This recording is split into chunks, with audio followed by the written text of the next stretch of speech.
Баршаңызға сәлем достар, қош келдіңіздер менің каналыма. Бүгін мен сіздерге салат винегрет рецептімен бөлісетін боламын. Осы видеоны соңына дейін қарап, каналыма тіркеліп, лайк басып, комментарий жазуды ұмытпаңыздар. Бізге керек ингредиенттерді айтып өтейін.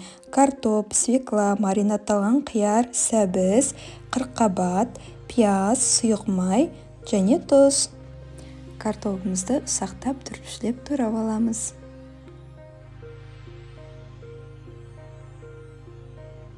Қиярымызды да ұсақтап түрпішлеп тураймыз. Сәбізді алып, тағы да ұсақтап түрпішлеп турап шығамыз. Қырыққабатымызды ұзынша ұсақтап турап аламыз. Пиязымызды ұсақтап түрпішлеп тураймыз. Қырыққабатымызға аздап тұз сеуіп, оны жақсылап сығамыз. Свекламызды ұсақтап түрпішлеп турап аламыз. Міне біздер көкөністеріміздің бәрін турап алдық. Енді салатницаға әдемілеп саламыз.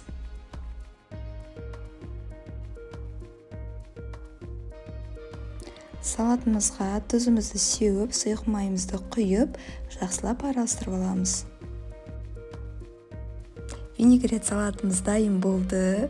Осы видеоны соңына дейін қарағаныңыздар үшін көп рахмет. Сіздермен болған Гүлсезім.